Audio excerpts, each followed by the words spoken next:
तो हम आप क्या करें, एक घड़ी आधी घड़ी आधेव में कछुआध, तुलसी संगति साधु की कटे कोटि अपराध। जो भी समय मिले थोड़ा भी बैठकर भगवान की सत्संगत कर लो। अब रोड के किनारे कथा हो तो कुछ आने जाने वाले व्यक्ति खड़े होकर ऐसे देखते हैं कि जैसे हमें लगता है कि हम आप जब बचपन में कुएं में मेढक देखते थे तो आश्चर्य लगता था कि भैया 2-4 मेढक कुएं में पड़े, इनकी देखिए कलाकृति। तो ऐसे लोग खड़े होकर देखते कि ये लोग क्या कर रहे हैं, बस देखे चलते पड़े। अरे जब प्रेम ही होता तो 10 मिनट 5 मिनट 1 घड़ी आधी घड़ी बैठकर आदमी उसको चरितार्थ करता। तो 1 घड़ी 24 मिनट, आधी घड़ी 12 मिनट,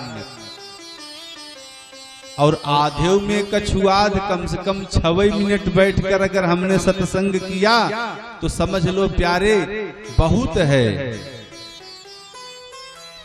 लेकिन बिनु सत्संग विवेक न होई, बिनु सत्संग विवेक न होई, बिनु सत्संग विवेक न होई, बिनु सत्संग विवेक न होई।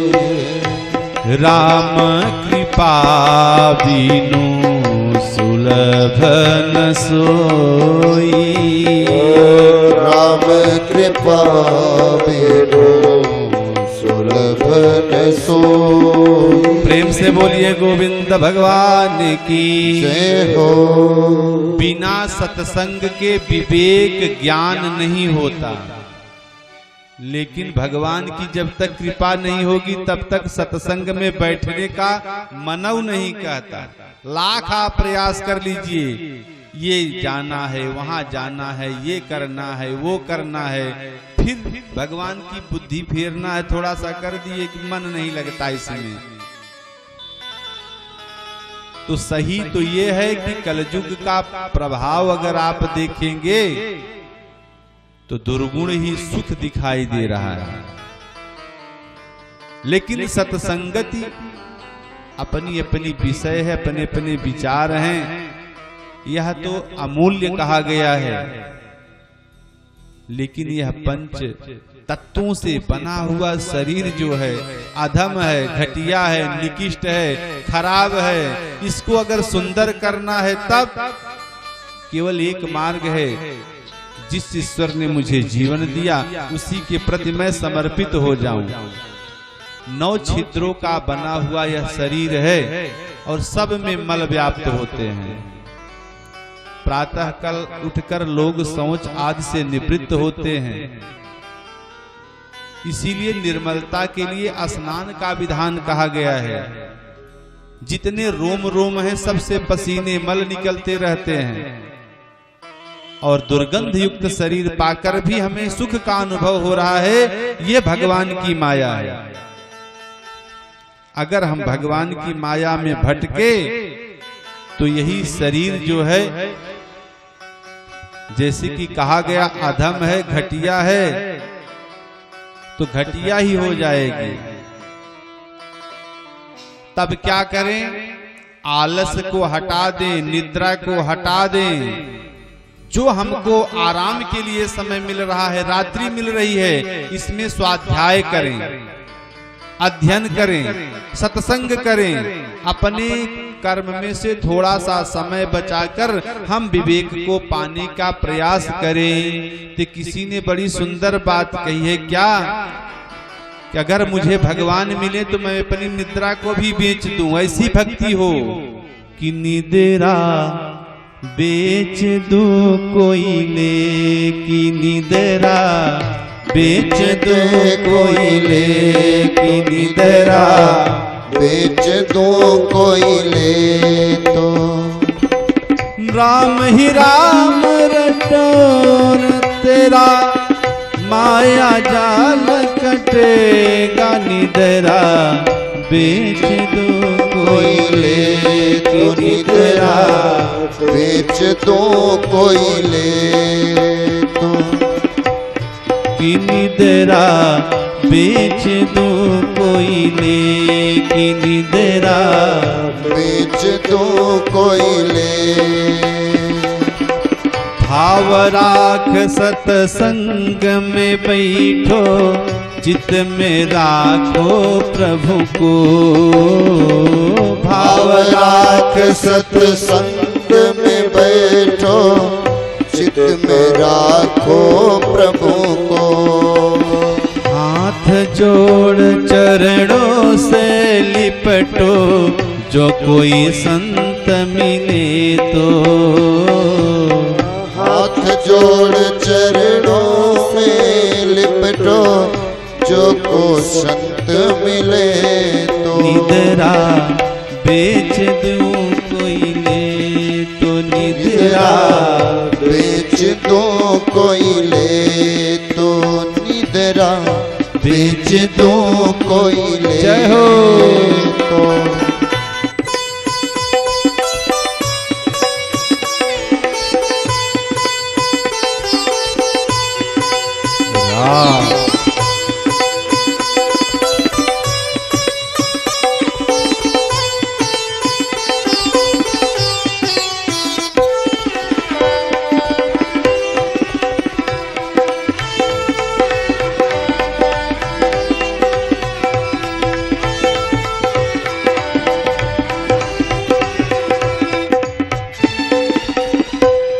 की निद्रा बेच दूं कोई ले तो निद्रा, बेच दो कोई ले तो निद्रा, बेच दो कोई ले तो। पाई के कीमत 5 बेच दूं, जो कोई ग्राहक ले। पाई के कीमत 5 बेच दो, जो कोई ग्राहक हो तो। पाई के कीमत 5 बेच दो, जो कोई ग्राहक हो तो। पाई के कीमत 5 बेच दो, जो कोई ग्राहक हो तो।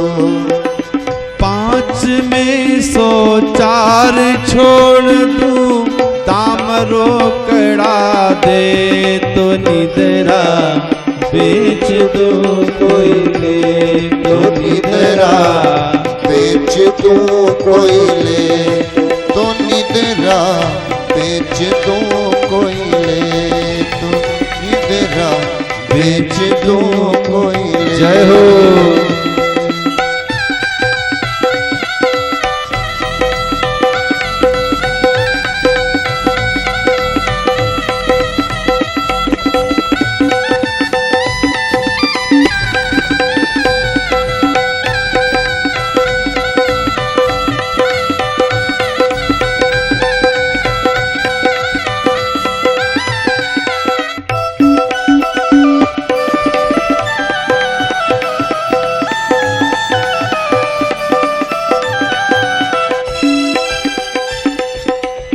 बड़ा जीव हठी है, करता क्या है, सदैव अपनी बड़ाई। ईश्वर ने बोलने की क्षमता दिया है तो हठ करता है, आवश्यक से अधिक बात करता है, झूठ बोलने का प्रयास करता है, अपनी ही बड़ाई चाहता है।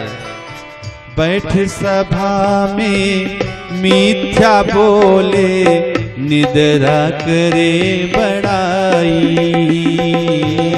बैठ सभा में मिथ्या बोले, निद्रा करे बड़ाई।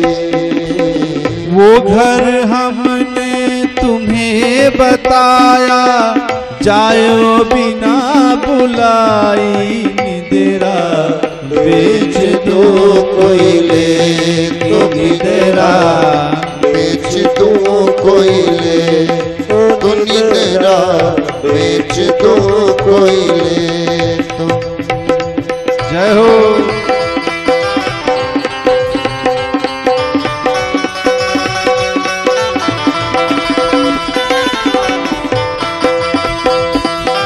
जय हो।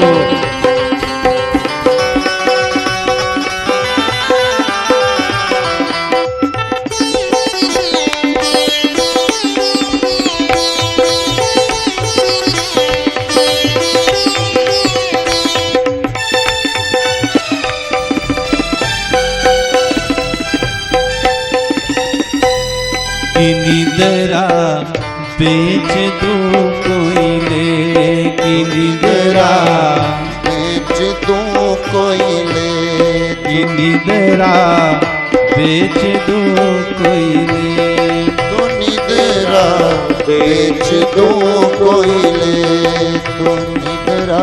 कहे भरथरी सुनो रे निद्रा, यहाँ न तेरा वासा। कहे भरथरी सुन रे निद्रा, यहाँ न तेरा वासा। है तेरे श्री गुरु चरणों में राम मिलन की आशा। निद्रा बेच दो कोई ले, की निद्रा बेच दो कोई ले, निद्रा बेच दो कोई ले, की निद्रा बेच दो कोई ले, निद्रा बेच दो कोई ले। है तेरे श्री गुरु चरणों में राम मिलन की आशा। निद्रा बेच दो कोई ले तो निद्रा, बेच दो कोई ले तो निद्रा, बेच दो कोई ले तो निद्रा, बेच दो कोई ले। प्रेम से बोलिए गोविंद भगवान की जय हो। एक बेचारे नेत्रहीन थे, अंधे थे, गए सत्संग सुनने। और सत्संग सुनते सुनते जब रात्रि हो गई, उठकर चलने लगे तो व्यास महोदय ने देखा कि भैया सबके पास नेत्र है, अपनी अपनी व्यवस्था है, ये बेचारा अंधा है, कैसे जाएगा। तो बुलाया और प्रसाद दिया, कहा कि जा तो रहे हो, एक लालटेन लेकर जाओ। तो उसने कहा कि महाराज मैं तो अंधा हूं, तो लालटेन लेकर क्या करूंगा। तो व्यास महोदय ने कहा कि माना कि तुम अंधे हो, लेकिन आने वाला तो अंधा नहीं है, लालटेन को देखेगा तो कम से कम बगल हो जाएगा आपके सामने से, अंधेरी रात रहे भिड़ने से बच जाओगे। तो उनके मन में यह बात बैठ गई। अब लालटेन लेकर चल दिए। बीच रास्ते में जब गए तो एक बुढ़ा व्यक्ति आकर भिड़ गया। तब उस अंधे महोदय ने पूछा कि क्या आप भी अंधे हो, आपको लालटेन नहीं दिखाई दे रहा है।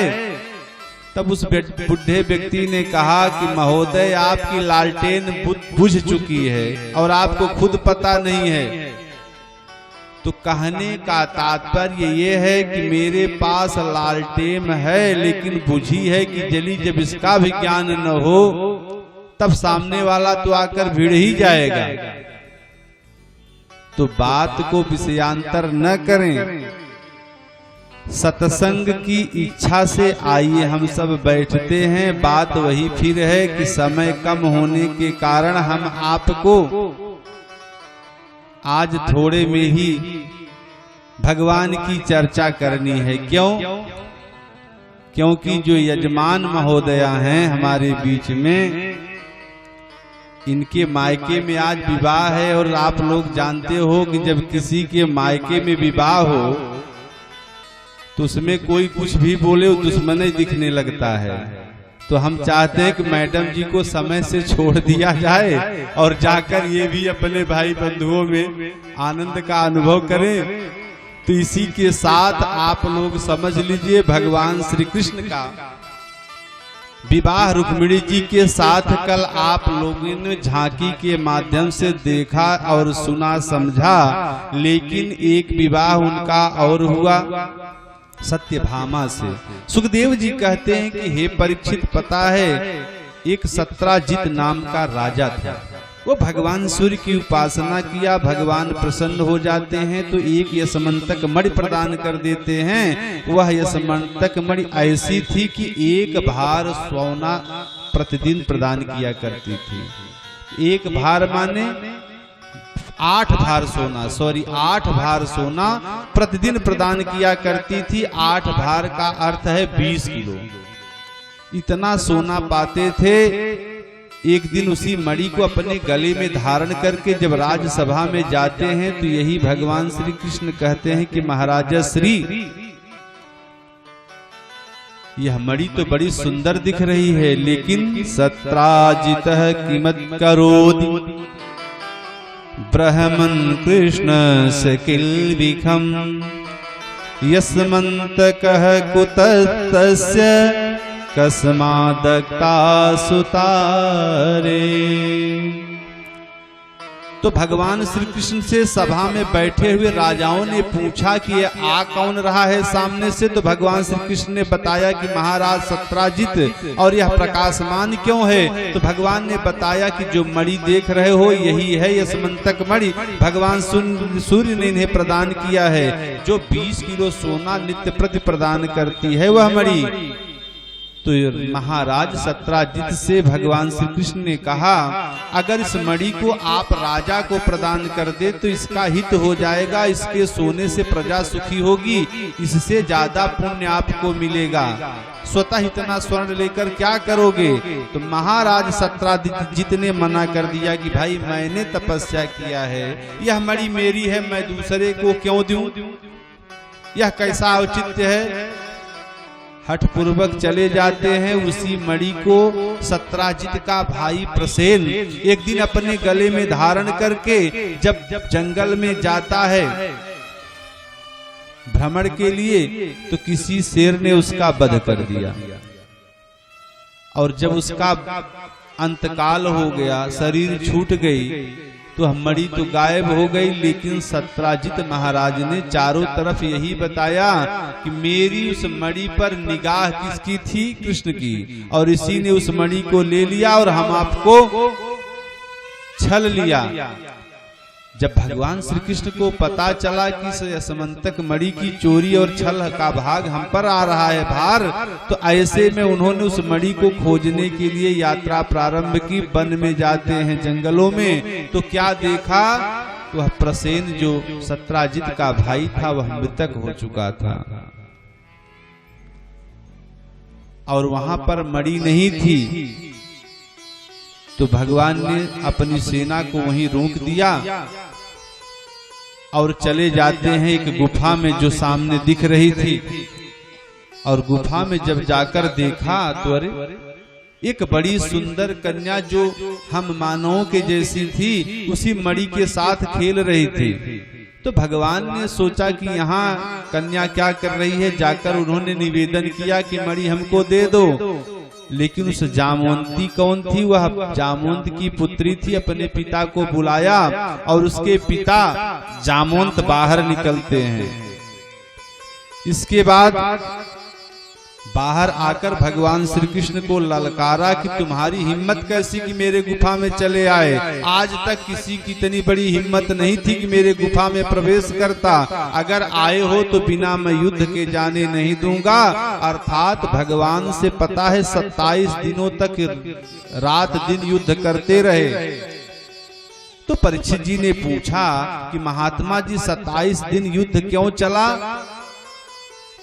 तो सुखदेव जी कहते हैं कि पता है राजन, त्रेता युग में जब सारा युद्ध समाप्त हो गया तो जो जामवंत थे उन्होंने भगवान से जाकर निवेदन किया कि प्रभु युद्ध तो समाप्त हो गई, लेकिन मेरी इच्छा भी भरी नहीं, कोई मुझे परास्त ही नहीं किया। त्रेता युग बीत गया तो भगवान ने मुस्कुराकर कहा कि यही पहले ही बता दिए होते अपना अहंकार तो कहीं न कहीं आपको भी भिड़ा देते, लेकिन आप दूर से बताए हो तो इसके लिए हमें ही आना पड़ेगा। तो आज भगवान श्री कृष्ण के रूप में आकर 27 दिनों तक युद्ध किया। आज जब अपने आप को धूल धूसरित देखा तो पता है जामवंत ने हाथ जोड़कर भगवान को आज दीनहीन अकिंचन असमर्थ समझकर याचना किया कि प्रभु जाने त्वां सर्वभूतानां प्राणोजः सहो बलम् विष्णुं पुराण पुरुषं प्रभु विष्णुमधीश्वरम्। आप कोई साधारण नहीं हैं, आप नारायण हैं, वही भगवान राम हैं, क्योंकि बिना उनके हमको कोई परास्त नहीं कर सकता। आप हमें वही दर्शन दे दीजिए। तो भगवान श्री कृष्ण राम के रूप में उन्हें दर्शन देते हैं और कहते हैं कि हे जामवंत, तुमने ही अपनी इच्छा प्रकट की थी, इसलिए मैं आज आपकी उस मनोकामना को पूर्ण कर दिया। तो भगवान का स्वभाव ही बड़ा सुंदर है। यही जब रावण लंका के रणांगण में धूल धूसरित होकर गिर पड़ता है तो पता है भगवान राम ने उसको घर भेज दिया। और यही रावण जब आता है पलंग पर गिर पड़ता है तो एक बड़ी सुंदर बात कहता है, क्या कि अस स्वभाव कहूं अरे सुने हूं न देखे हूं कि कही खगेश रघुपति समलेखे हूं कि अस स्वभाव कहूं। ऐसा स्वभाव न मैंने कभी देखा और न कभी सुना।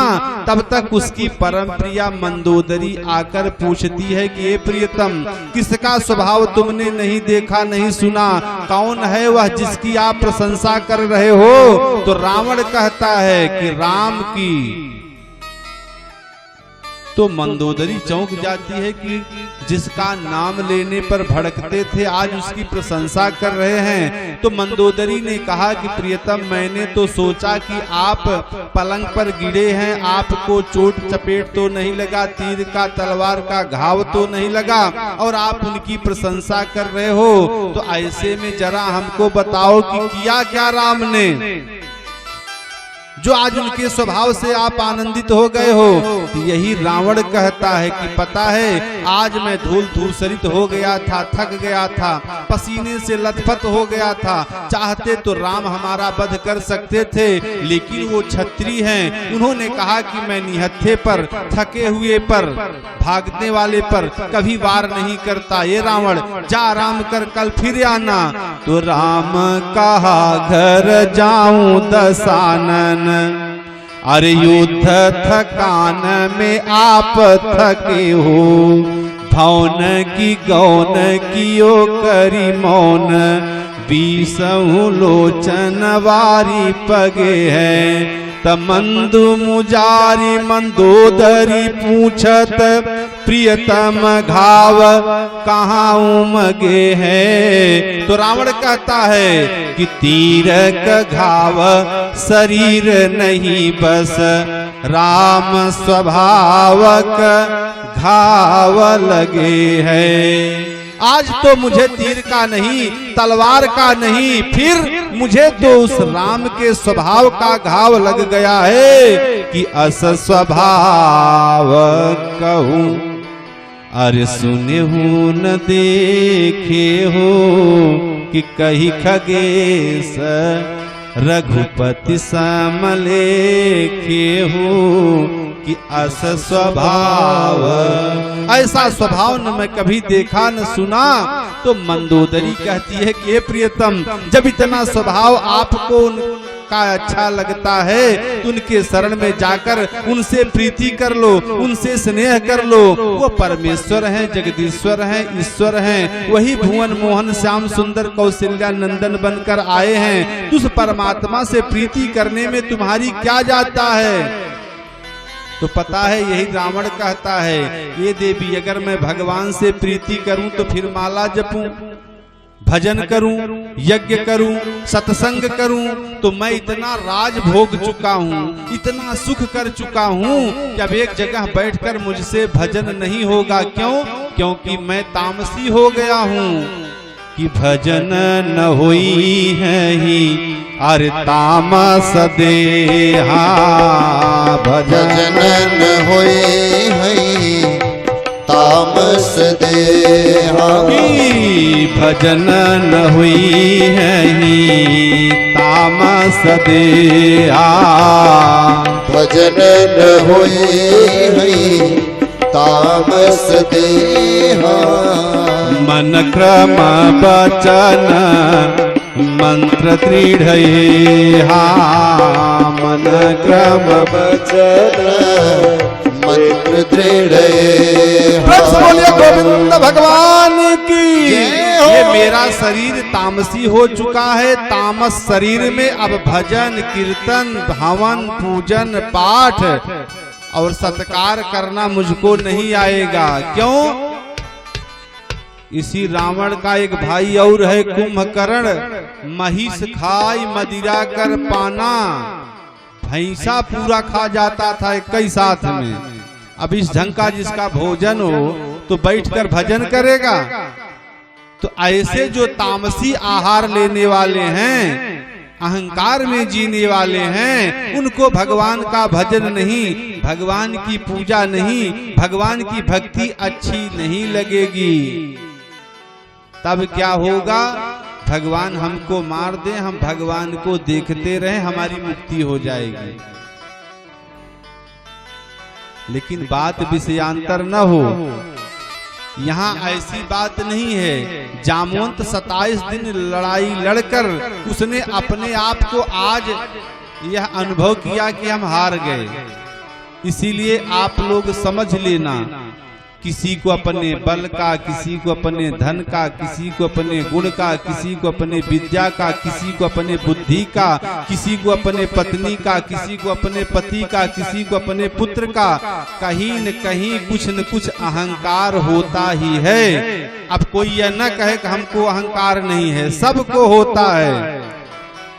अच्छा, जब इस साधारण लोगों को इतना घमंड है तो रावण कनक कोटि विचित्र मणिकृत सुंदरायतना घना, जिसके पास 400 कोस की लंका हो, नौकर चाकर हो, क्या कमी थी उसके पास? जब चलता था तो यही अचला धरती डगमग डगमग करने लगती थी।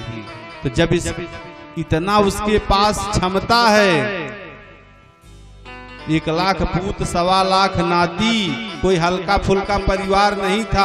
आज के जमाने में होता तो पहले प्रधान बन के बैठता। वोट मांगने का जरूरत हो, जहाँ लाखों का परिवार है, वोट दा या मत दा भाई, क्या जरूरत है?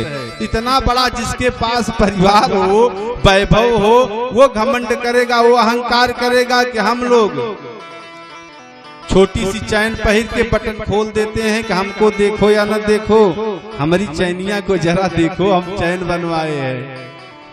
ये माताएं जब झुमका बनवाती हैं तो साड़ी को कान पर रखती हैं, झुमकोवा दिखता रहे, बाकी आगे से थोड़ा बहुत पर्दा रहेगा। तो सबको कहीं न कहीं अहंकार होता ही है। एक माताजी अपने पति से अड़ जाती हैं कि हमको एक आंख गहना गांठी बनवाओगे, सारी जिंदगी ऐसे ही चली जाएगी। तो उसने कहा कि देखिए महोदया, हमारे पास क्षमता कम है, ऐसे में कुछ नहीं हो पाएगा, जितना नमक रोटी दाल चावल चल रहा है ऐसे चलने दो। उसने कहा कि पागल हो गए हो, तो फिर हम ही को छूट दे दो, हम बनवा लेंगी। तो उसने कहा दिया छूट। तो उसका बेचारे का दूध बेचने का धंधा था, तो लगाती तो वही दूध थी, तो रोज 1 लोटा पानी बढ़ा देती थी। जब धीरे धीरे 5-7 महीना बीता तो उन्होंने कहा कि पानी वाला पैसा हमको दे दीजिए, अब मैं बनवाऊंगी गहना। जाकर बाजार से एक सुंदर नथिया बनवा लेती हैं। अब नथिया बन गई तो घर में कौन देखेगा, एक दिन चलो गंगा स्नान करते हैं, घूम टहल कर आते हैं, इसको दिखाना भी है ना।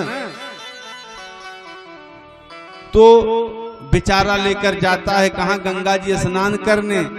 सामान उमान रखकर जैसे जल में डुबकी लगाई तब तक एक मछली आई, नथिया को निकाल के चली गई, खून बहने लगा। तो उन्होंने पूछा क्या हुआ, नथिया डूब गया पानी में। बाहर निकल कर आई, लगी रोने की, हमको तो पीड़ा हुआ, हमारा नथिया चला गया, बड़ा परिश्रम से बना था। तो पति महोदय ने कहा कि पानी के धन पानी में, जो आपने पानी से कमाया था, तो पानी की नथिया पानी में, आई नाक कटी बेईमानी में। इसलिए काम वही करो जो यथार्थ हो, ऐसा न हो कि हम कमा कमा कर बनाएं और बाद में वो गलत रास्ते से जाए। एक महोदय और गए गंगा स्नान करने, स्नान कर रहे थे तब तक कोई आया, कमरई लेके नौका चला गया। बाहर निकले तो उन्होंने पत्नी को डांटा कि मैं मना कर रहा था गंगा नहीं नहाना है, और नहाई, आज 300 का कमरा चला गया। तो कमरा का पैसा कैसे वसूल होगा। तो उन्होंने सोचा कि 1 साल दाढ़ी बाल नहीं बनवाएंगे तो सारा पैसा हमारा वसूल हो जाएगा। 7 महीना 8 महीना बीता, बड़ी बड़ी दाढ़ी बनी थी। तब तक एक जोगी आता है सरंगी लेकर, इतनी बड़ी दाढ़ी। तो पहले दौड़कर पूछे कि महोदय आपका रजाई गायब हुई है का। तो उसने पूछा क्यों। उन्होंने कहा कि वे कमरे पे हमारी इतनी बड़ी दाढ़ी है, तो आपका क्या गायब हुआ है। तो सब अपना अपना तर्क लगाते हैं कि किसका क्या गायब हुआ है। तो प्रेम से बोलिए गोविंद भगवान की जय हो। श्रीमन नारायण नारायण नारायण, श्रीमन नारायण नारायण नारायण, भजमन नारायण नारायण नारायण, भजमन नारायण नारायण नारायण, नारायण स्वामी नारायण हो, नारायण स्वामी नारायण, गोविंद नारायण नारायण नारायण, गोविंद नारायण नारायण नारायण, भजमन नारायण नारायण नारायण, भजमन नारायण नारायण नारायण, गोविंद नारायण नारायण नारायण, गोविंद नारायण नारायण नारायण। प्रेम से बोलिए गोविंद भगवान की जय हो। लेकिन बात विषयांतर न हो। 27 दिन के लड़ाई के बाद भगवान जब लौटने लगे तो जामवंत ने कहा कि प्रभु आप जाइए, लेकिन अब तो हमें मुक्त कर दीजिए। उन्होंने कहा कि करना क्या है। तो निवेदन करते हैं कि नमस्तस्मै भगवते कृष्णयाद्भुत कर्मणे। आपके अद्भुत कर्म हैं। अब आप सब कुछ जानते हुए भी हमसे पूछेंगे कि करना क्या है। बस एक मेरी कन्या यही जामवंती है, इसी का आप वर्ण कर लीजिए और मणि के साथ इसको भी लेकर जाइए। मणि हम आपको दहेज में दे देते हैं। अब हमको आप मुक्त करिए, मैं अपने लोक को चलूं। तो आज भगवान का एक विवाह हो जाता है यहाँ 2, और यही सत्राजित जब मणि पा जाता है तो बड़ा लज्जित हुआ कि मैंने जो आक्षेप लगाया उस भगवान श्री कृष्ण पर, यह मेरी दुष्टता होगी। ऐसे में लज्जा बस उसने अपनी एक पुत्री सत्यभामा का विवाह कर देता है। तो भगवान के 3 विवाह हुए। तो पता है एक दिन भगवान श्री कृष्ण और अर्जुन ये दोनों यमुना नदी के किनारे घूम रहे थे, तो वहां देखा कि एक सज-धज कर बड़ी सुंदर स्त्री भ्रमण कर रही थी। तो भगवान तो नहीं गए, लेकिन अर्जुन से कहा कि जाकर जरा आप पता करो कि कौन है यह। तो अर्जुन जाते हैं, पूछते हैं, हे देवी आप कौन हो? का त्वं कस्य शुश्रोणि कुतोऽसि किंचिखिर्षसि। हे सुंदरी तुम कौन हो, किसकी कन्या हो, कहां से आई हो, यहाँ क्या कर रही हो? तो पता है वह कोई और नहीं सूर्य की पत्पुत्री यमुना थी, कालिंदी। तो अहम देवस्य सवितुर्दुहिता पतिमिच्छति विष्णुं वरेण्यं वरदं तपः परं मां स्थिता। भगवान का वचन है कि एक दिन वो आएंगे, हमसे विवाह करेंगे। भगवान नारायण का मैं इंतजार कर रही हूँ। मैं कालिंदी भगवान सूर्य की पुत्री हूँ, अर्थात कालिंदीति समाख्याता वसामि यमुना जले। मेरा स्थान कहाँ है इसी यमुना जी में, यह मैं ही हूँ। अब जब इतना सुना तो अर्जुन ने आकर भगवान से बताया, तो प्रभु ने जाकर उनका हाथ पकड़ा, उन्हें लाकर अब उनका एक विवाह यह भी हो गया। सुखदेव जी कहते हैं कि परीक्षित, पता है एक वृंदा मित्र वृंदा थी जो कि भगवान की प्रिया थी। यह कौन थी? अवांत देश उज्जैनी की राजा बिंद और अनुबिंद की बहन थी। इसका भी विवाह भगवान श्री कृष्ण के साथ हुआ था। एक पत्नी उनकी थी सत्या, जो कि छत्तीसगढ़ कौशल देश की थी। इसका भी विवाह भगवान श्री कृष्ण के साथ हुआ, राजा नग्नजित की पुत्री थी। सुखदेव जी कहते हैं कि परीक्षित एक भद्रा थी जो कैकेय देश में धृष्ट केतु की पुत्री थी।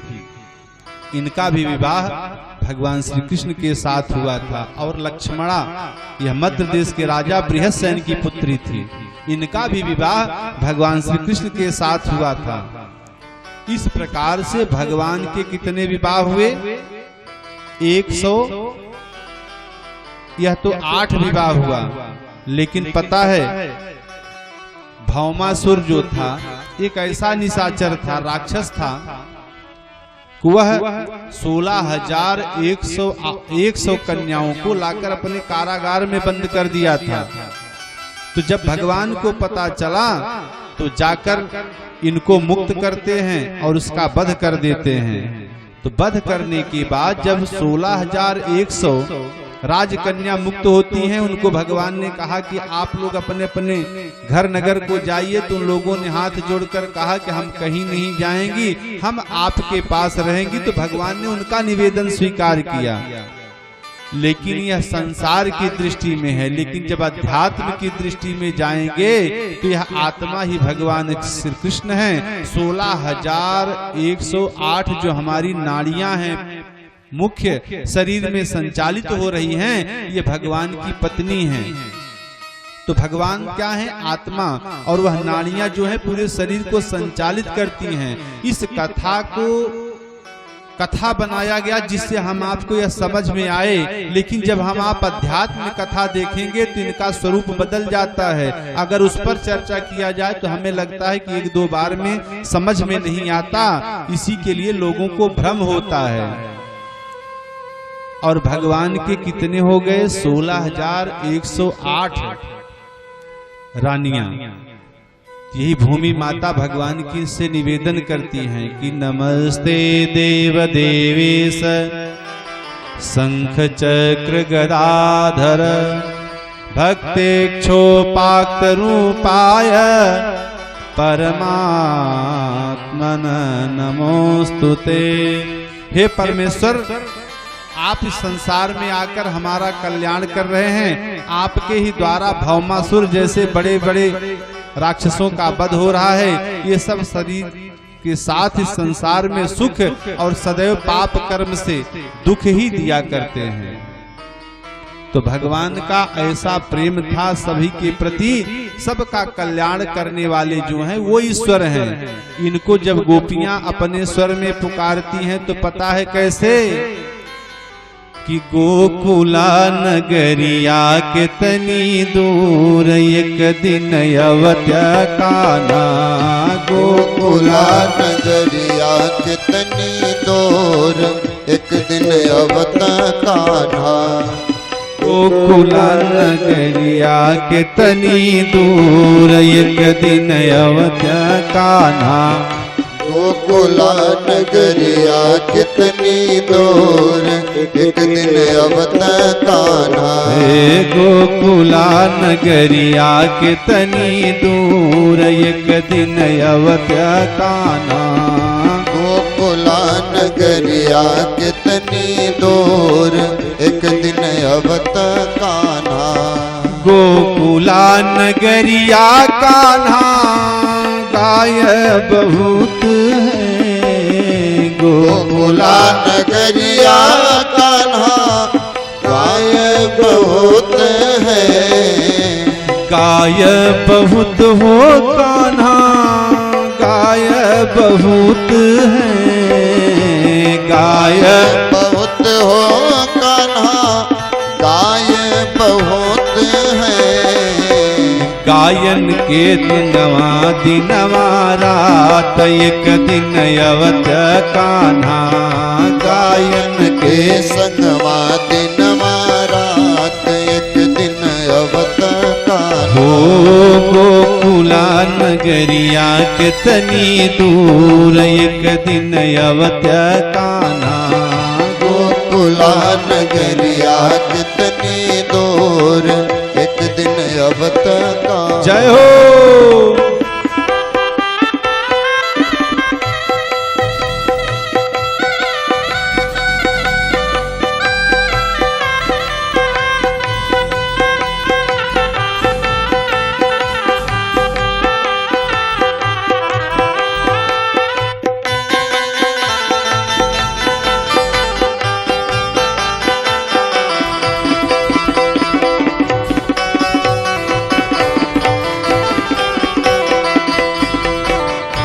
हरि बोल।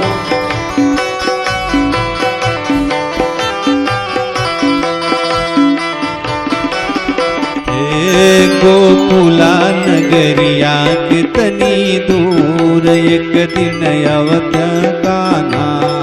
गोकुला नगरिया कितनी दूर एक दिन अवत्य कान्हा। गोकुल नगरिया कान्हा गोपियां बहुत हैं। गोकुला नगरिया कान्हा गोपियां बहुत हैं। गोपियां बहुत हो कान्हा गोपी बहुत हैं। गोपियां बहुत हैं कान्हा गोपी बहुत हैं। गोपिन के संगवा दिनवा रात एक दिन अवत्य कान्हा। गोपिन के संगवा दिनवा रात एक दिन अवत्य कान्हा। गोकुल नगरिया के तनी दूर एक दिन अवत्य कान्हा। गोकुला नगरिया कितनी दूर एक दिन अवत्य राधे।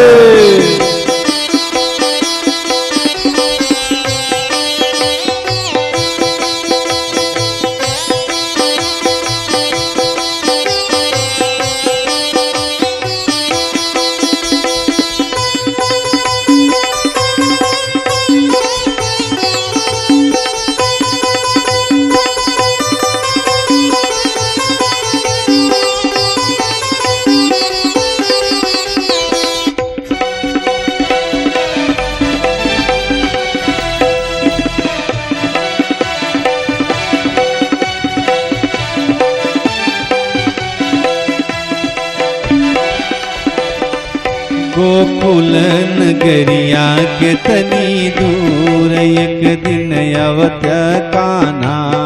गोकुल नगरिया कितनी दूर एक दिन अवत कान्हा। एक दिन कान्हा जी हमर घर आवत।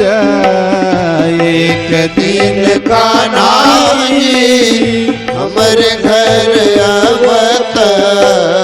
हमर घर आवत कान्हा मेरे घर आवत।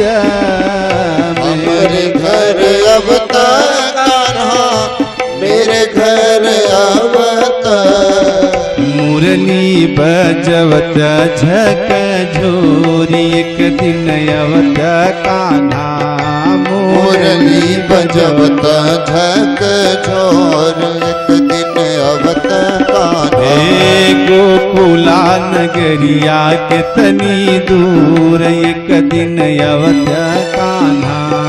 गोकुला नगरिया कितनी दूर एक दिन अवत कान्हा। जय हो।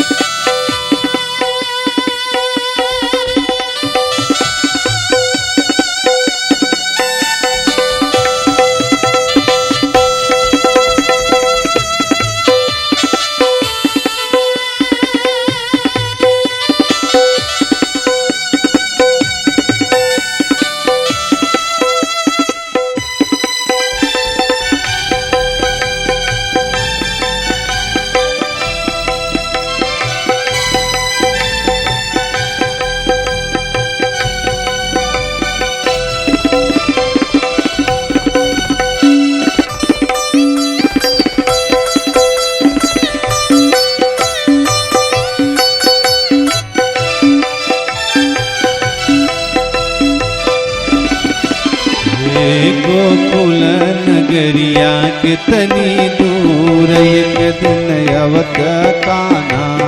गोकुल नगरिया कितनी दूर एक दिन अवत कान्हा।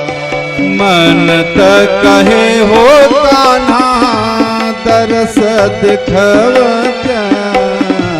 मन त करे हो कान्हा दरस दिखवत।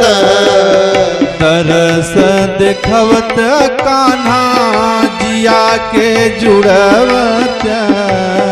तरस दिखवत कान्हा जिया के जुड़वत। अब त भय हो चित चोर एक दिन अवत कान्हा। अब त भय हो चित चोर एक दिन अवत कान्हा। गोकुल नगरिया के तनी दूर एक दिन अवत कान्हा। गोकुल नगरिया कितनी दूर एक दिन अवत कान्हा। गोकुल नगरिया कितनी दूर एक दिन अवत कान्हा। गोकुल नगरिया कितनी दूर एक दिन अवत कान्हा। प्रेम से बोलिए गोविंद भगवान की जय। तो भगवान के प्रति प्रेम सबका अपना अपना अलग अलग है। लेकिन सुखदेव जी कहते हैं कि हे परीक्षित, पता है यही महाराज युधिष्ठिर जब महाभारत को जीत लेते हैं तो एक दिन इनके मन में भाव बनता है कि मैं अश्वमेध यज्ञ करूं। तो भगवान श्री कृष्ण ने मुस्कुराकर कहा कि अश्वमेध यज्ञ तब तक सफल नहीं है जब तक कि जरासंध जीवित है, क्योंकि जरासंध अपने आप में एक बलशाली राजा है। जब तक उसका वध नहीं होगा तब तक आप चतुर्दिकांचल में विजयी नहीं हो सकते। उन्होंने कहा तो फिर प्रभु करना क्या होगा? तो तीनों दिशाओं में सबको भेजा, लेकिन जिस तरफ जरासंध था भगवान श्री कृष्ण, भीम और अर्जुन ये तीनों ब्राह्मण का स्वरूप बनाकर जाते हैं और जरासंध से याचना करते हैं कि हे जरासंध, मैं आपसे दान मांगने के लिए आया हूं। किं न देयं वदान्यानां कह परम समदर्शी नाम। तो जरासंध ने पूछा कि आप लोग दान क्या चाहते हो?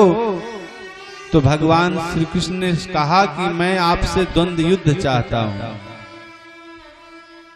अब जरासंध मुस्कुराकर कहता है कि हमको पहले ही पता हो गया था कि तुम कृष्ण हो और ये अर्जुन हैं, और जो मेरे योग्य द्वंद युद्ध करने आया है वो भीम है। तो मैं याचक को कभी खाली हाथ नहीं लौटने देता। अगर आपकी इच्छा है तो मैं द्वंद युद्ध करूंगा। तो परीक्षित जी ने पूछा कि महाराज श्री जरा आप इसका वर्णन कर दीजिए कि जरासंध था कौन जो इतना बलशाली, आज इनके लिए 3 लोग गए हैं। तो परीक्षित कहते हैं पता है गिरि ब्रज नामक नगर में मगध नरेश बृहद्रथ रहा करते थे, जिसके पास कोई संतान नहीं था। उनका विवाह काशीराज की 2 पुत्रियों के साथ हुआ था। एक दिन चंड कौशिक मुनि बाग में आम के वृक्ष के नीचे बैठे थे। ये जाकर उनसे निवेदन करते हैं कि महात्मा जी, हमको पुत्र नहीं है, मैं चाहता हूं कि हमको संतान की प्राप्ति हो, आप कोई न कोई उपाय करें। तो चंड कौशिक मुनि के गोद में एक आम का फल गिरता है। उन्होंने कहा कि यह ले जाओ, अगर ईश्वर ने चाहा तो आपको इस पुत्र प्राप्ति होगी, क्योंकि अब अच्छा सूचक मिल रहा है। तो महाराज लेकर आए बृहद्रथ। पता है उस आम के 2 भाग कर दिए, एक तो दूसरे पत्नी को दिया और एक पहली को। तो सुखदेव जी कहते हैं कि परीक्षित उसी के कारण दोनों पत्नियों को गर्भ तो था, लेकिन ऐसा पुत्र पैदा हुआ कि आधा उनके गर्भ में आधा इनके गर्भ में। पैदा होने के बाद कुछ क्षण तक वह जीवित रहा, फिर वह मृतक हो जाता है। ऐसे पुत्र को ले जाकर जंगल में फेंक देते हैं। तो वहां एक जरा नाम की राक्षसी घूमा करती थी। उसने जब देखा 2 फारों को, तो एक में करके अपने तंत्र विद्या से उसको जीवित कर दिया, और तंत्र मंत्र से जब जीवित किया तो यह जरासंध उस जरा राक्षसी के नाम से इसका नाम जुड़ता है। पता है इतना बलशाली था, इसके सामने किसी की हिम्मत नहीं थी कि टिक सके। आज वही द्वंद युद्ध के लिए आता है। भगवान श्री कृष्ण और अर्जुन और भीम, ये 3 वहां उपस्थित। ऐसे में भीम और जरासंध से युद्ध होने लगा। 28 दिनों तक चला, लेकिन 28 दिन में एकदम थक जाते हैं। एक दिन भीम आकर भगवान के चरण को पकड़ लेते हैं कि प्रभु, अब मैं थक चुका हूं, मुझे नहीं लगता कि मैं उसको परास्त कर पाऊंगा। मैं तो नहीं चाहता कि मैं कल जाकर युद्ध करूं। तो भगवान ने मुस्कुराकर कहा कि कोई बात नहीं, मैं तो यही देखता हूं कि जब प्राणी का अहंकार मर जाता है तो फिर ईश्वर बाद में काम करते हैं। जब तक आपकी क्षमता है आप कर्म करो, भगवान के प्रति श्रद्धा हो, लेकिन जिस दिन आपको लगे कि मैं वहां काम नहीं कर पा रहा हूं, मेरी क्षमता नहीं है, तब ईश्वर के भरोसे छोड़ दीजिए। अब ऐसा नहीं कि खाट पे लेटे रहो, भगवान को मनाओ, भगवान काम बना देते तो हमको जाना ही न पड़ता। ऐसा नहीं, भगवान तब काम करते हैं जब हमारी क्षमता नहीं रह जाती, हम अपना कार्यभार भगवान को सौंप देते हैं। लेकिन आज भीम जब भगवान के शरणागत हो जाते हैं, तो पता है ऐसे ही सुग्रीव और बाली में जब युद्ध हुआ तो सुग्रीव भाग कर आया कि महाराज कब बाण चलाओगे, जब हमारी मुक्ति हो जाएगी तब। पूरा गदा के मार मार के हमारा हालत खराब कर दिया, अभी आप समझ नहीं पा रहे हो, कब मारेंगे तब मारें। तो भगवान क्या किया, सर के ऊपर थोड़ा सा हाथ घुमा दिया, बस इतने से ही वह बलशाली हो जाता है, सारा दुख पीड़ा शरीर से मुक्त हो जाती है। आज वही भीम के साथ उन्होंने किया। जो ही अपना हाथ घुमाया, भीम मुक्त हो जाते हैं अपनी उस पीड़ा से, और उनके अंदर वह उत्साह आता है, अब लगता है कि मैं युद्ध कर सकूंगा। और कल जब जाते हैं युद्ध स्थल पर, कई बार पटक दिया लेकिन वह मृत्यु को प्राप्त नहीं हो रहा था। तब भगवान ने बताया कि जिस तरह से इसकी जन्मावस्था थी, इसको 2 भागों में चीर डालो और एक इस तरफ फेंको, एक उस तरफ फेंको, यानी कि जो चीरा हुआ भाग है वह समांतर न हो, विपरीत दिशा में हो जाए। अब जब इस प्रकार से तृण के माध्यम से इशारा मिला तो राणा की पुतली फिरी नहीं, तब तक चेतक मुड़ जाता था। सारी बहादुरी राणा प्रताप की नहीं थी, घोड़वो बहुत कलाकार हुआ करता था। और आज भगवान श्री कृष्ण जो ही इशारा करते, पांडव बस उनके भृगुटी को देखकर समझ जाते थे। ऐसे में भीम ने आज उसको 2 भागों में चीरकर ऐसा फेंक दिया, वह मृतक हो जाता है। पता है जरासंध के कारागार में 20,800 राजा बंदी थे, इनके राज्य को हड़प लिया था।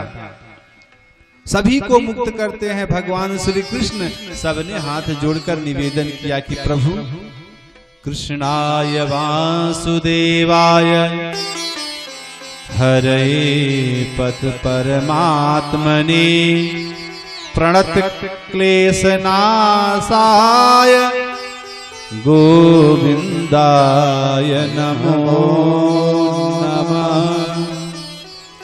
कोई व्यक्ति कारागार में पड़ा हो तो उसको यह मंत्र बता दिया जाए तो उसको कारागार से जल्दी मुक्ति मिल जाती है। क्यों? क्योंकि कारागार से मुक्त होकर राजाओं ने भगवान की यही स्तुति की कि प्रभु आप सब प्रकार के क्लेश को हरने वाले हैं, हे गोविंद मैं आपके शरण में हूँ।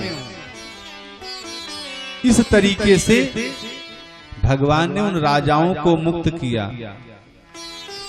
पता है उसी अश्वमेध यज्ञ में शिशुपाल आता है, जो कि शिशुपाल के माता को यही भगवान श्री कृष्ण ने कहा था कि 100 गलती अगर यह करेगा तो मैं क्षमा कर दूंगा। लेकिन वह एक से एक गलती करता गया। जो ही 100 से अधिक हुआ तो सुदर्शन चक्र से उसका सर धड़ से भगवान ने अलग कर दिया। तो भगवान संसार में आकर बड़े बड़े राक्षसों को मुक्त करके हम सीधे साधे लोगों का यहाँ रहना बताया, और नहीं तो ये लोग रहने ही नहीं देते। लेकिन हम सब जब भगवान की पूजा में बैठते हैं तो न विधि सही है, न नियम सही है, न संस्कार सही है, न आचार सही है, न विचार सही है, तो पूजा का फल कैसे मिले? इसीलिए हम आपको पहले अपनी श्रद्धा, अपनी बुद्धि, अपने विवेक, अपने गुण को जगाने का प्रयास करें। अगर हमारा ऐसा भाव हुआ तो हमें धीरे धीरे भगवान से स्नेह होगा। भगवान श्री कृष्ण के एक परम सखा थे। वह कौन थे? सुदामा। सुदामा एक ऐसे मित्र थे कि भगवान श्री कृष्ण के साथ संदीपनी मुनि के आश्रम में शिक्षा ग्रहण करने के लिए जाते थे, और शिक्षा साथ साथ ग्रहण करते थे। लेकिन थोड़ी सी कमी, थोड़ी सी गलती के कारण गुरु माता ने श्राप दे दिया। क्यों? क्योंकि भगवान श्री कृष्ण के दाने को स्वयं खा लिया। तो भगवान ने तो दिया नहीं, लेकिन गुरु माता को पीड़ा हुआ कि मैंने तो दोनों का भाग लगाया था, तो आप अकेले क्यों खा गए? तो दरिद्र होने का श्राप उन्हें मिला था। और ये सुदामा कौन थे? सारंगधर इनके पिता थे, सत्यवती इनकी माता थी। ऐसे संतान थे। इनकी पत्नी का नाम सुशीला था, सबको विदित है। लेकिन सुशीला एक ऐसी गुणवान थी, उनकी मति गति बहुत सुंदर हुआ करती थी। पता है सुदामा ने मना कर दिया था कि हमारा विवाह अभी मत करो, क्योंकि हमें पता है कि भविष्य में कितना भोगना है। लेकिन जो सुशीला के पिता थे उन्होंने कहा कि जो शास्त्रार्थ में हमें परास्त कर दे उसी के साथ मैं अपनी बेटी का विवाह करूंगा, अर्थात मुझे विद्वान की आवश्यकता है। तो यही सुदामा जी शास्त्रार्थ में परास्त करते हैं। लेकिन जब सुशीला डोली में बैठकर चलती है, अपने गांव को डाक जाती है, तो डोली को खड़ा कर दिया और जितने भी सोने चांदी के आभूषण पहने थे सब निकाल कर रख दिया और उन कहारों को कहा कि लेकर आप वापस चले जाओ। क्यों? क्योंकि मैं अगर इस ढंग से सज धज कर रहूंगी तो सदैव मेरे पति के अंदर दुख होगा, पीड़ा होगा, ये कैसे उसकी पूर्ति करेंगे।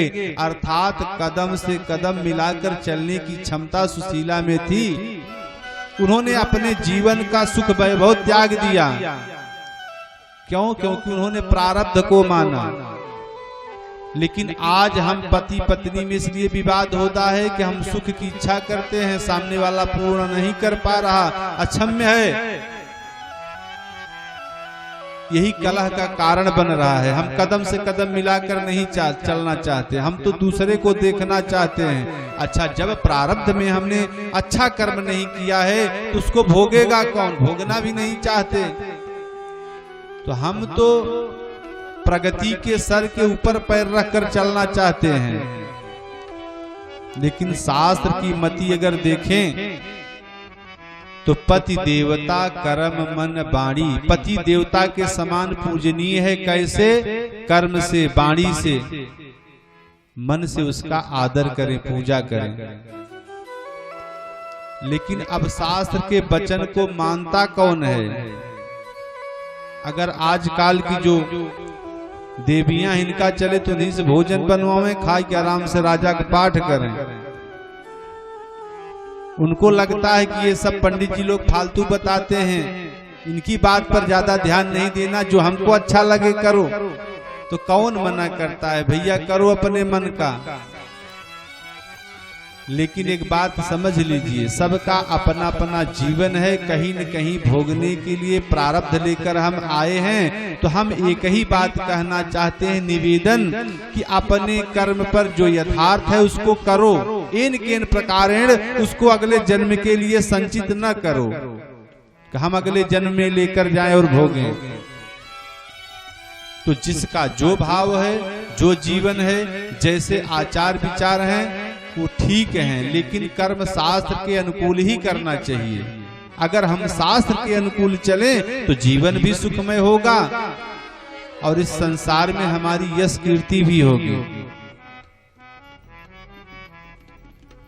तो कहने का तात्पर्य एक ही है कि सुशीला जो है वो ऐसी बुद्धिमान थी, विवेकवान थी। उनका भाव था कि मैं पति को दुख नहीं देना चाहती। उनके पास बच्चे हुए खाने के भी लाले थे।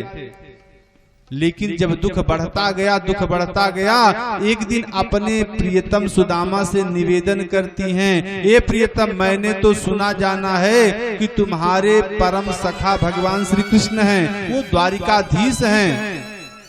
उनके पास इतना वैभव है, इतना वैभव है कि केवल कृपा के दृष्टि से एक बार आपको बिलोक दें, आप सुखी हो जाओगे। तो क्यों आप नहीं जाते? तो पता है सुदामा एक बड़ी सुंदर बात कहते हैं। क्या? कि मांगन गए सो मरी गए, जो जही मांगन जाए, उनते पहिले वे मुए, जेहि मुख निसकत नाहि। अरे मांगने वाला व्यक्ति तो पहले ही मर कर मांगता है और उससे पहले तो मर जाता है जो ना करने लगता है। इसी क्रम में सुदामा जी ने जब देखा कि अब अपने संभाले गृहस्थी नहीं संभलती, कई दिन बच्चे भूखे हैं, तो पता है माता पिता अपने लिए वह त्याग नहीं करते जो त्याग अपने पुत्रों के लिए करते हैं, अपने बेटों को बेटियों के लिए करते हैं। लेकिन उनके त्याग को आज के बालक और लोग समझने वाले नहीं हैं। दुख किस विषय का है? तो सुदामा जी जाते हैं भगवान श्री कृष्ण के यहाँ, लेकिन जाते समय पड़ोसी के यहाँ से टूटे हुए चावल मांग कर लाती हैं। देने वाले तो वही देना चाहते हैं जो निरर्थक हो दे तो चला जाए, लेकिन आज सोचिए उस भगवान को भेंट ले जाने के लिए भी कुछ नहीं है सुदामा के पास, तो टूटा हुआ तंडुल लेकर जाते हैं। और कौन है भगवान श्री कृष्ण? कृष्णासासीत सखा कश्चित् ब्रह्मणो ब्रह्मविक्रम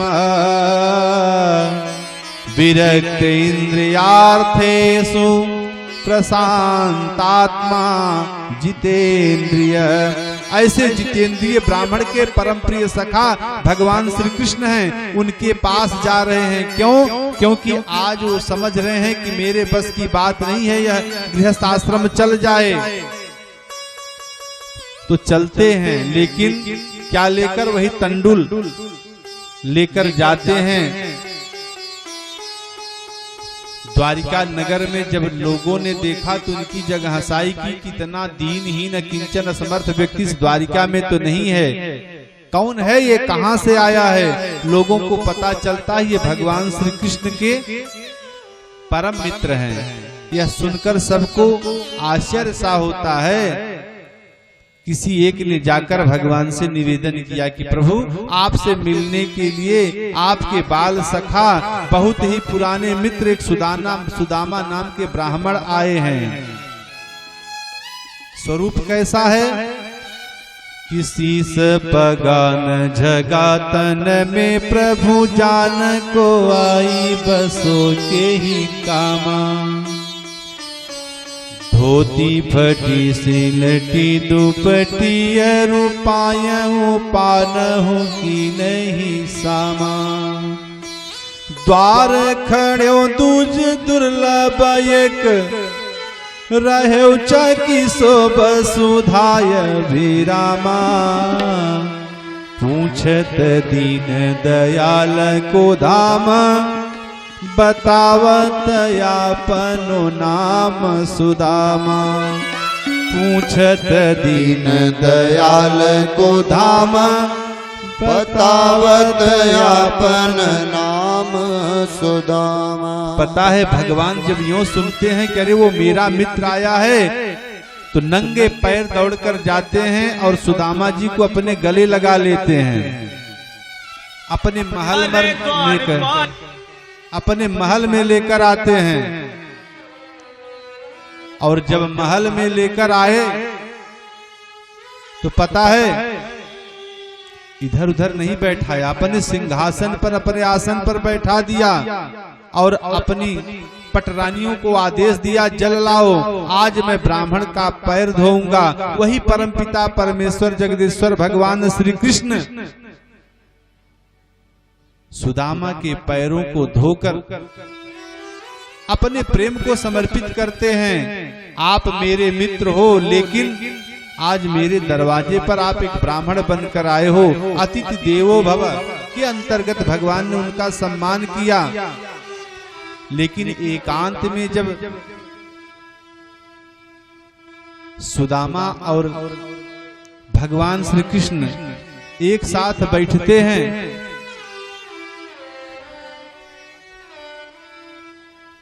ऐसे समय में भगवान ने क्षेम कुशल पूछा। बड़ी सुंदर बात है, भगवान श्री कृष्ण जब ये पूछते हैं आप आते समय हमारे लिए कुछ लाए हो, तो सुदामा यह नहीं प्रकट करना चाहते कि मैं आपके लिए कुछ लेकर आया हूँ। क्यों? क्योंकि उनको लज्जा आ रही है कि सोने चांदी के महल में छोटे तंडुल हम क्यों प्रदर्शित करें। लेकिन भगवान श्री कृष्ण उसको अपने हाथों से निकाल कर मुस्कुराते हैं। ये प्रेम था भगवान का, और उसी चावल का ही भोग लगाते हैं। हम ज्यादा विस्तार न करें, लेकिन एक बात समझ लेना कि भगवान श्री कृष्ण उन सुदामा महाराज को वह सम्मान दिया जो सुदामा कभी सोच नहीं पाते थे। बेचारे सकुचाते रह गए वहां। अपने मित्र के यहाँ कुछ दिन रहकर श्रद्धा और भक्ति से जो ही अपने नगर को चलते हैं, तो पता है भगवान ने ऐसा कुछ नहीं दिया, उनके शरीर पर जो वस्त्र आदि पहने थे वही सब सुसज्जित करके भेजा, और रास्ते में ऐसा कुछ नहीं दिया कि हम दे रहे लेकर जाओ। बताने का तो सब अपने अपने तरीके से, अपने अपने बुद्धि से, अपने अपने विवेक से कथा बताते हैं, लेकिन यथार्थ हमको जो समझ में आता है, यही सुदामा जब लौट कर आते हैं तो रास्ते भर पश्चाताप करते हैं। बड़ी बड़ी बात तो हमने सुना, लेकिन आज मेरी सुशीला के अंदर क्या गूंजेगी जब मैं यह जाकर बताऊंगा कि ईश्वर ने हमको कुछ दिया नहीं विदाई में। लेकिन भगवान के प्रति उन्हें तब भी कोई रोष नहीं था। लेकिन यही सुदामा जब घर पहुंचे तब क्या हुआ, अब वहां टूटी फूटी वह उनकी कुटिया नहीं है, वहां तो एक महल बन चुका था। और वह महल कैसा था, बड़ा दिव्य, बड़ा ही सुंदर था। यह देखकर सुदामा जी चकित हो गए कि मैं तो कुछ लाने के लिए गया था, घरों का सत्यानाश हो बैठा है।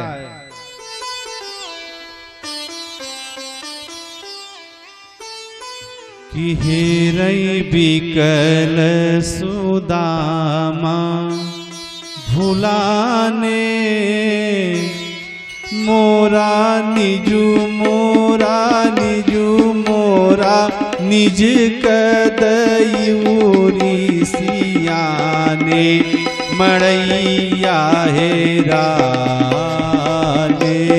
हेरई बिकल सुदामा भुलाने, मोरा निजू मोरा निज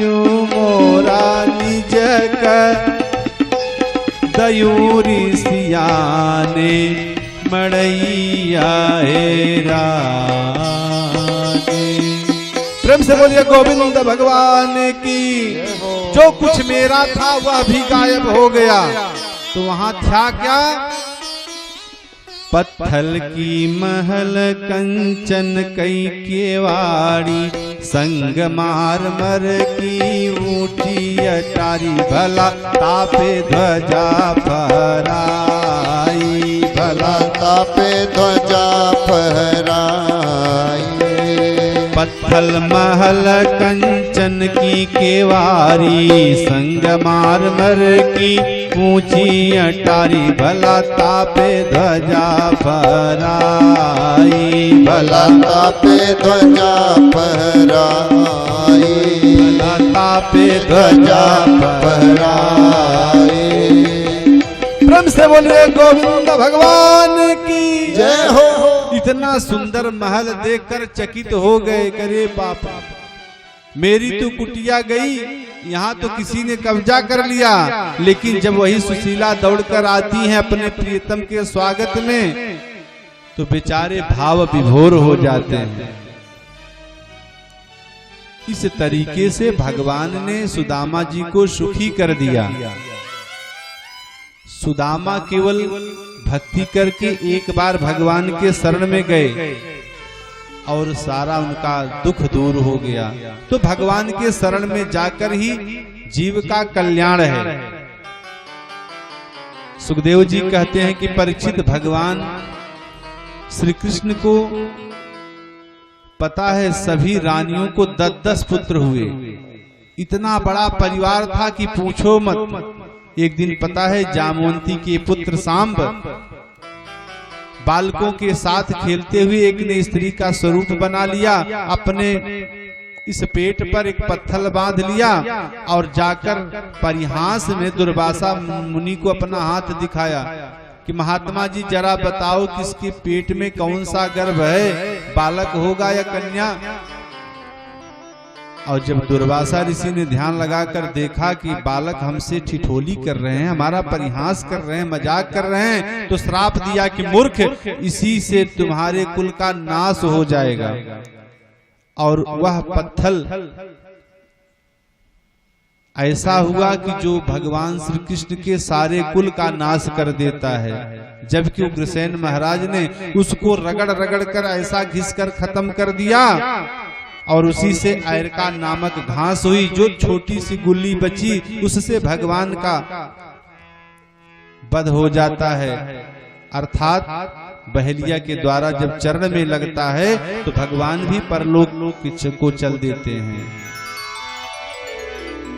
इस प्रकार से श्रीमद् भागवत महापुराण की सारी कथा सुखदेव जी ने परीक्षित जी को सुनाया।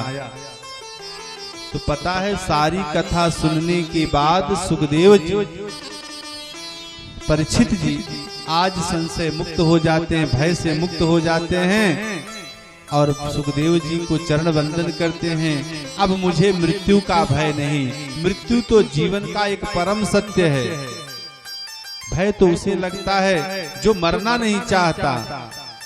बैठ गए और योग में अपने शरीर का और प्राण का ऐसा समावेश बना लिया।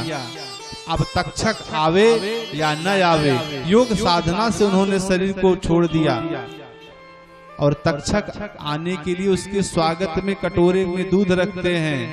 आप आइए, आपका स्वागत है। इस तरीके से कर्मा कर्म विकर्मेति वेदवादो निलौकिका, ये संसार का क्रम है। कर्म तो करना ही पड़ेगा, कर्म से प्रारब्ध बनता है, प्रारब्ध से जीवन मिलता है। पता है बिना अन्न के प्राणी जीवित नहीं रह सकता, लेकिन यह अन्न वर्षा से पैदा होता है, वर्षा यज्ञ से होती है। इसीलिए हमारे यहाँ यज्ञ का प्रावधान किया गया था।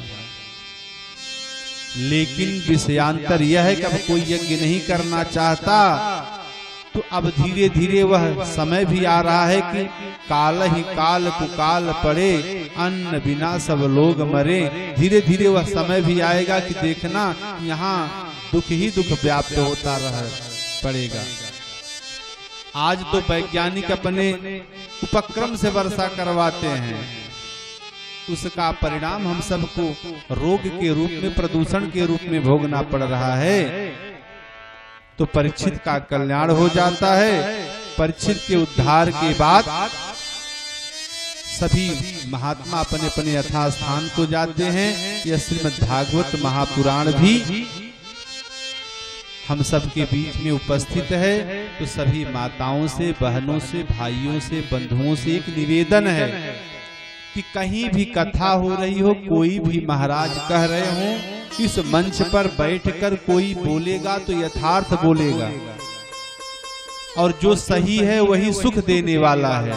तो हमें लगता है कि वहां बैठकर ज्यादा समय नहीं है, आधा घंटा, 1 घंटा, जो भी आपके समय मिले आपको, वहां जाकर भगवान की कथा को सुनना चाहिए। क्यों कि हमारे पास अब वह क्षमता नहीं कि हम बड़ी बड़ी यज्ञ करें, साधना करें, योग करें। अगर इतना धर्म कर्म हम में नहीं है तो कम से कम सत्संग ही करें। अगर हमने सत्संग किया तो हमारा कल्याण हो जाएगा। प्यारे, पता है यही सरयावत यति कठिनाई, यही सरयावत अति कठिनाई, राम कृपा बिनु आई न जाई, राम कृपा बिनु आई न जाई, यही सरयावत यति कठिनाई, यही सरयावत अति कठिनाई। प्रेम से बोलिए गोविंद भगवान की जय हो। यह एक ऐसा सरोवर है, यहाँ आने में बड़ी कठिनाई है। बहुत से लोग हैं लेकिन उनको क्या है, खड़े हैं, इधर की उधर बातों में अपना समय व्यतीत कर देंगे, लेकिन जहाँ यथार्थ होगा वहाँ निमंत्रण का इंतजार करते हैं। जबकि बाबा गोस्वामी तुलसीदास जी ने इसको इतना सरल कर दिया रामचरितमानस के अनुसार कि एक अंगूठा छाप भट्टाचार हल जोतने वाला भी उनकी चौपाइयों को गुनगुनाकर आनंद का अनुभव करता है। क्या कि दीन दयाल वीर दुसम भाई, दीन दयाल बिरदो सम भारी। हरहु नाथ मम संकट भारी। हरहु नाथ मम संकट भारी। मंगल भवनय मंगल हारी। मंगल भवन अमंगल हारी। प्रभु सो दशरथ अजीर बिहारी। प्रभु सो दशरथ अजीर बिहारी। देवी पूजी पद कमल तुम्हारे। देवी पूजी पद कमल तुम्हारे। सुर नर मुनि सब होई सुखारे। सुर नर मुनि सब होई सुखारे। सो तुम जानहु जय हो। अंतरयामी। सो तुम जानहु अंतरयामी। पूरबहु मोर मनोरथ स्वामी। पूरबहु मोर मनोरथ स्वामी। विश्वनाथ मम नाथ पुरारी। विश्वनाथ मम नाथ पुरारी। त्रिभुवन महिमा विदित तुम्हारी। त्रिभुवन महिमा विदित तुम्हारी। जैसे बोलिए गोविंद भगवान की जय हो। आइए यहीं पर हम अपनी कथा को आज विश्राम देते हैं। अब आप लोग श्रद्धा से भगवान को नमन करें। अब हमारे भगवान को आलस्य आता है, कैसे?